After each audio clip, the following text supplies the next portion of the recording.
The undercover boss twist gives Henry, as Chris, a unique vantage point to see the true culture of the company before he officially takes the throne. Key conflict points. The culture gap. While the ladies are busy scheming for the attention of a CEO who isn't there, they are likely neglecting their actual duties, possibly right in front of the man who will eventually fire or promote them. The identity strain. Henry has a Harvard MBA and the mindset of a global executive, but as Chris, he has to take orders from people who might be less qualified than he is. The reveal. Eventually, the mask has to come off. The fallout for those who treated Chris poorly versus those who were professional will be significant. Potential plot developments. Character group, likely action. The schemers, they might try to use Chris to get information about when the real Henry is arriving, unknowingly talking to the very person they are trying to impress. Pipe. Chief Wellington, he gets to see which of his managers are actually effective when they think the big boss isn't watching. Pipe. Henry, Chris, he might find a diamond in the rough, a hard-working employee who is being overshadowed by the office politics. Pipe. A touch of realism. Since Wellington Freight Services is a massive global entity, Henry's Harvard background will likely make him notice inefficiencies in the logistics tech or supply chain management that his father might have missed. His challenge won't just be the social test, but proving he can actually run a fleet of 3,000+ staff across air, land, and sea. This corporate masquerade sets the stage for a high-stakes game of observation and ambition. While Chief Wellington's announcement was meant to celebrate his son's return, it inadvertently turned the headquarters into a battlefield of social maneuvering. The schemers, plots and players. The group, led by a savvy senior administrative officer named Anita and her closest ally, Sandra, viewed Henry's arrival not as a leadership transition, but as a golden ticket. Their strategy was threefold. The information embargo. They aimed to be the first to greet Henry at the helipad or executive elevators, effectively gatekeeping him from other staff to ensure they made the first, and most lasting, impression. The aesthetic offensive. The office dress code suddenly shifted. Anita and her clique began appearing in high-end designer wear, treating the office corridors like a runway, all while monitoring the chief's calendar for any hint of a flight arrival from the US. The sabotage of peers. They subtly undermined any other female staff who they deemed competition, piling them with grunt work to keep them stuck at the desks while they remained free to rove the executive floor. Scene. The first run-in. Location. The 12th floor break room. The situation. Chris, Henry, is standing by the espresso machine, struggling with a jam pod. He is dressed in a standard, slightly ill-fitting off-the-rack suit, a deliberate choice to look like a mid-level hire. Anita and Sandra stroll in, their heels clicking sharply on the marble. They ignore Chris entirely until he accidentally splashes a drop of water near Anita's handbag. Careful, Anita snaps, her eyes flashing with elitism. That bag costs more than your 6-month probation salary, Chris, or whatever your name tag says. Henry looks up, his Harvard-trained mind recording the interaction with clinical precision. Apologies. The machine is a bit temperamental. Sandra smirks, checking her reflection in the stainless steel fridge. Just like the people in this building. Look, new guy, stay out of the way this week. We have the CEO's son arriving any day now, and the last thing we need is a junior admin cluttering up the lobby with broken coffee pods. Stick to the filing room. Henry nods politely, a faint, dangerous smile playing on his lips. I'll make sure to stay visible.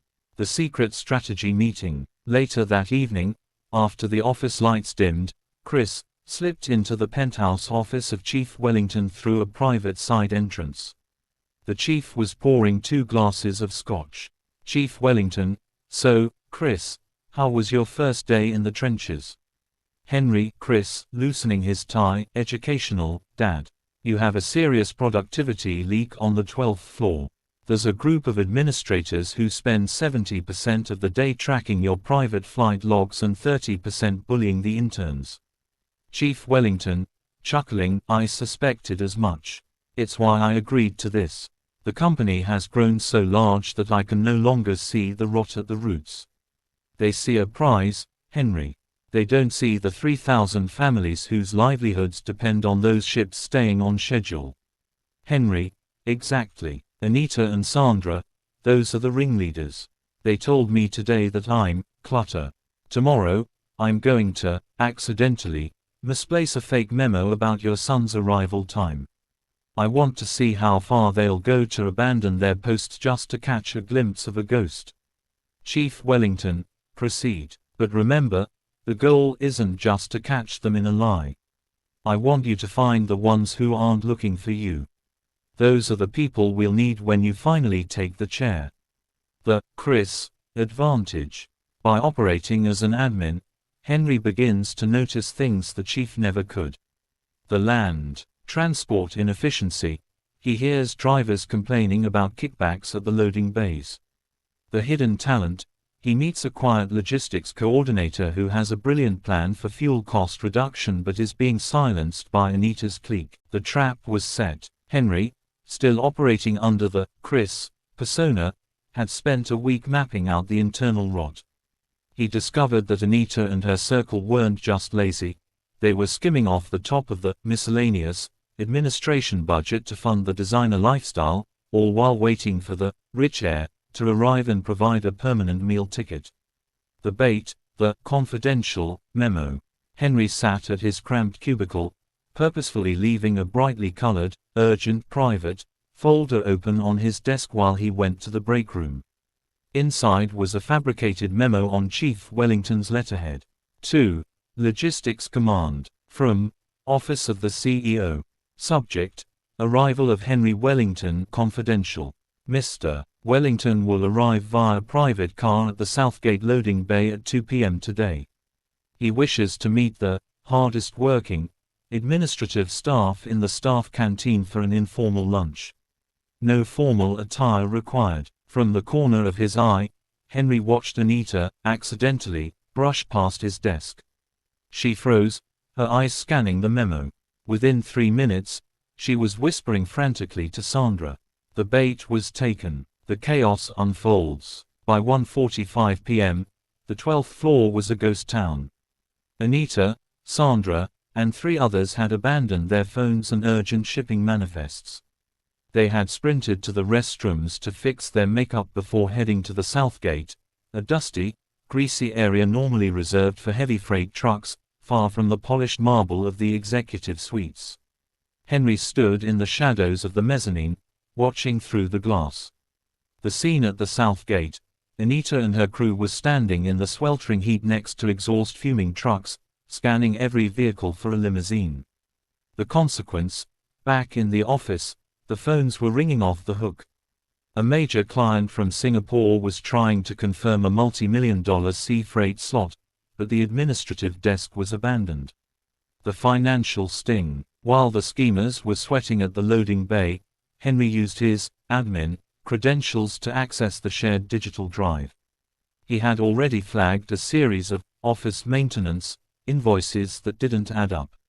He walked into his father's office, no longer slouching like a junior clerk. "They're all at the Southgate, Dad. And I found the paper trail," Henry said, sliding a tablet across the desk. "Anita has been approving fake invoices for luxury stationery that never arrived. It's not just vanity, it's embezzlement." Chief Wellington looked at the screen, his expression hardening. "They abandoned the Singapore account call to chase a car that isn't coming." "Yes, and while they were gone, I took the call. I handled the Singapore slot myself. We saved the contract, but we almost lost it because they were too busy hunting for me." The confrontation. At 3 p.m., a disheveled, sweaty, and furious Anita marched back into the office. She saw Chris sitting calmly at her desk, typing. "You," she screamed, "that memo on your desk was a lie. We waited an hour at the loading bay. Do you have any idea how much trouble you're in for spreading misinformation?" Henry didn't look up from the screen. "Actually, Anita, You're the one in trouble for reading private correspondence on a colleague's desk. Also, while you were outside, the chief noticed your department was completely unmanned during a Tier 1 client call. You're a nobody, Chris. Sandra chimed in, pointing a finger.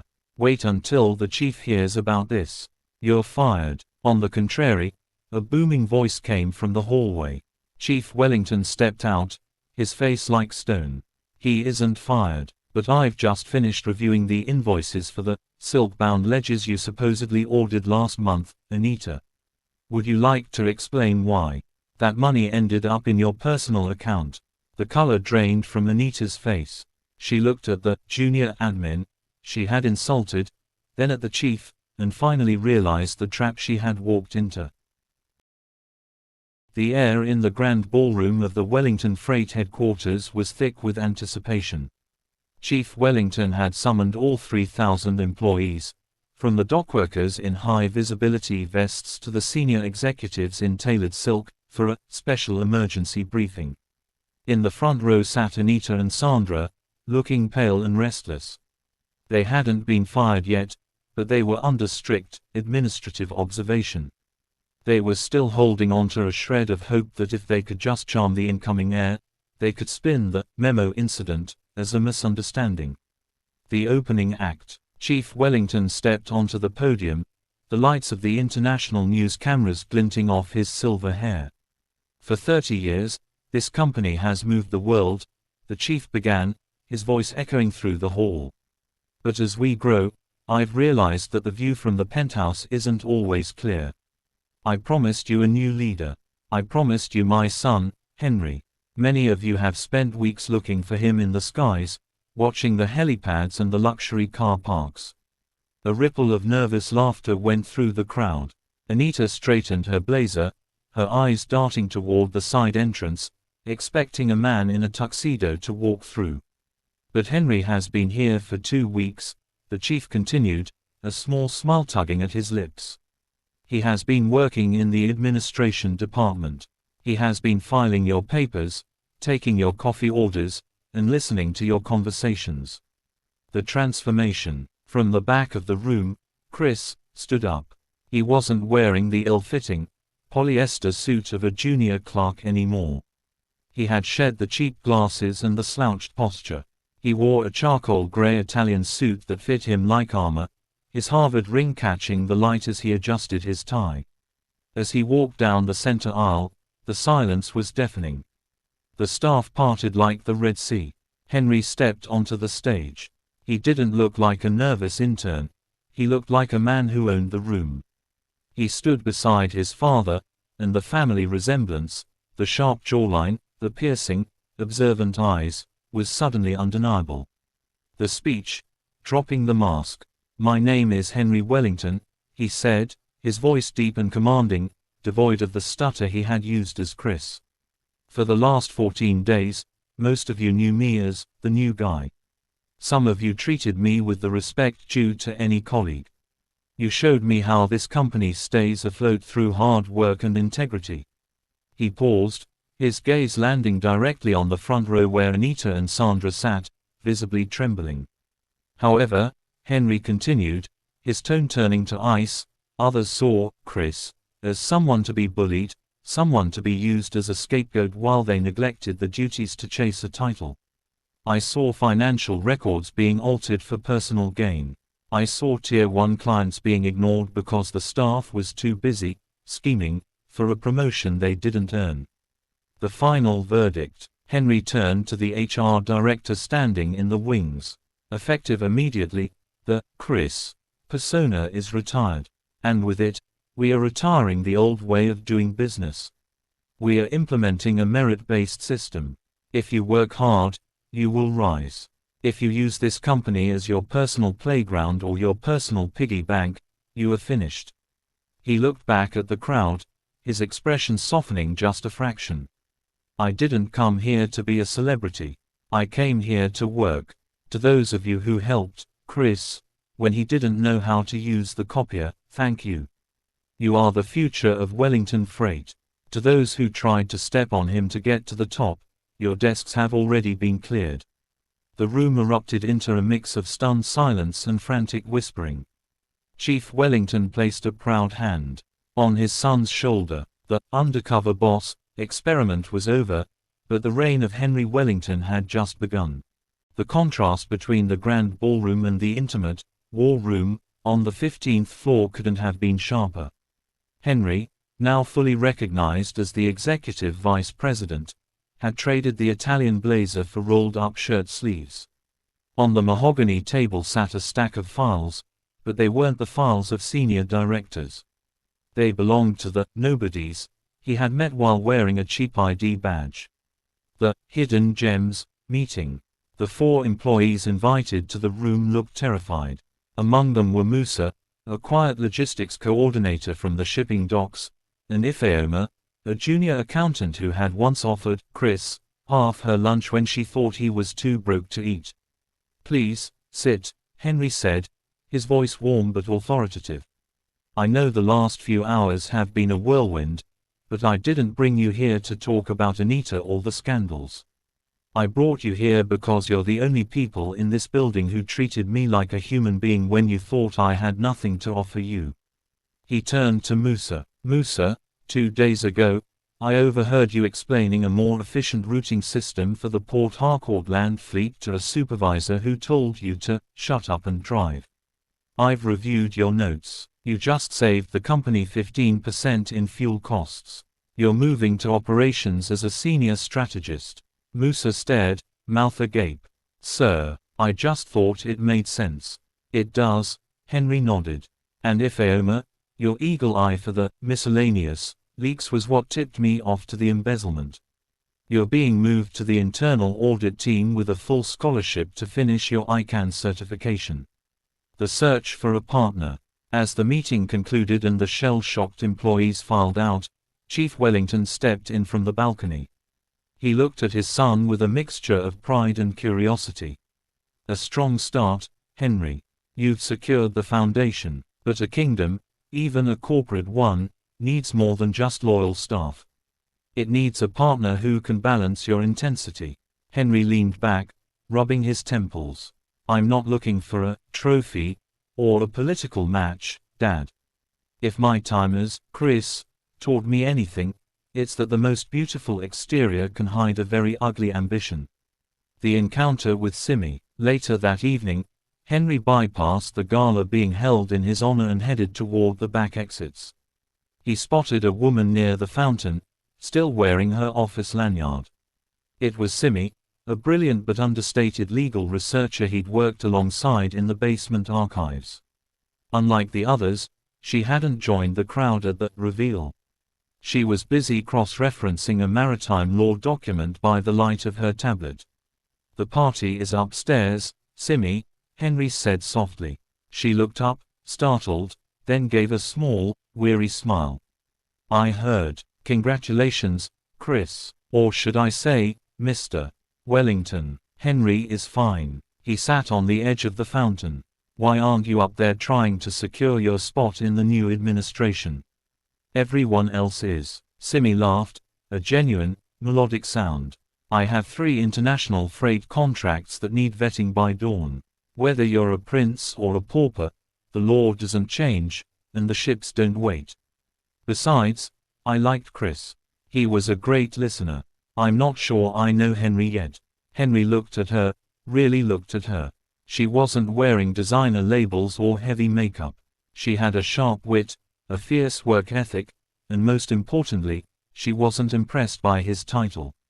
"That's fair," Henry said, standing up and extending a hand. "Chris is still here. He just has a better tailor now. How about we start over? No memos, no disguises. Just dinner and a conversation about those contracts." Simi looked at his hand, then up at his eyes, seeing the man behind the mask. She closed her tablet. "I suppose the ships can wait. For 1 hour. Lead the way, Mr. Wellington." The new era. Key appointment, new role, reason. Musa, head of land logistics, innovative fuel-saving strategy. Pipe. Ifeoma, senior internal auditor, integrity and financial oversight. Pipe. Simi, chief legal advisor and potential partner, intellectual peer, unimpressed by status. The high-gloss mahogany doors of the executive boardroom swung open, but the atmosphere inside was cold enough to frost the glass. Anita and Sandra stood huddled together, the designer heels clicking nervously on the floor. Gone was the arrogance they had displayed in the break room. In its place was a desperate, practiced humility. At the head of the long table sat Henry, perfectly composed. To his right sat Simi, her eyes scanning a thick legal dossier. She didn't look up when they entered, her silence more intimidating than a shout. "The plea, Henry, Mr. Wellington," Anita began, her voice trembling with a forced sweetness. "We just wanted to apologize for the misunderstandings of the past few weeks. We were under so much stress with the transition. We only wanted the best for the company." Sandra nodded vigorously, clutching her handbag. "Exactly. We were actually trying to organize a proper welcome committee at the South Gate. We thought Chris was part of a security test. We were just playing along." Henry leaned forward, his hands clasped. "Playing along? Is that what you call threatening a junior staff member's livelihood? Is that how you explain the $15,000 discrepancy in the office supply budget over the last quarter? The legal wall." Anita turned her gaze toward Simi, hoping for female solidarity. "Simi, surely you understand. We've worked together for years. You know how competitive this environment is. We were just looking out for our careers." Simi finally looked up, her expression unreadable. She slid a single sheet of paper across the table. "I've spent the morning reviewing the workplace conduct and fiduciary responsibility clauses of your contracts," Simi said calmly. "Anita, your competition involved the active suppression of 3 junior researchers' reports that would have saved the Maritime Division millions. You didn't look out for your career, you sabotaged the company's growth to keep yourself at the top of a shrinking hill." "It was a mistake," Sandra cried. "We can make it up. We'll work double shifts. We know the filing systems better than anyone." The final dismissal. Henry stood up, walking slowly toward the window overlooking the Lagos skyline. "The filing systems, Chris, managed while you were out scouting for a husband. I've already reorganized them. The double shifts you're offering, Musa and Ifeoma have already covered those, and they did it without being asked." He turned back to face them, his voice dropping to a final, low register. "You aren't here because you care about Wellington Freight. You're here because the golden ticket you tried to punch turned out to be the man who knows exactly who you are when no one is watching." "Please," Anita whispered, a genuine tear of panic finally escaping. "I have a reputation in this city." "Then I suggest you protect what's left of it," Henry replied. "Simi has prepared the severance documents. They're zero-fault dismissals on the condition that you return the embezzled funds within 48 hours. If not, the next person you'll be scheming with is the company's litigation team." A new standard. Simi stood up and handed them the gold-plated pens they once prized. "Sign at the bottom. The security guards are waiting at your desks with your personal belongings. No scenes, no goodbye speeches." As the 2 women signed with shaking hands and scurried out of the room, the heavy doors thudded shut behind them. The silence that followed was peaceful. Henry looked at Simi and let out a long breath. "You're very good at the Ice Queen routine." Simi smiled, tucking a stray hair behind her ear as she gathered her files. "It wasn't a routine, Henry. It was justice. Now, about that Singapore contract, we have actual work to do. The cleanup is complete. The schemers, removed and blacklisted from major logistics firms. The culture, shifted from who you know to what you contribute. The leadership, Henry and Simi have formed a formidable power duo that blends business acumen with legal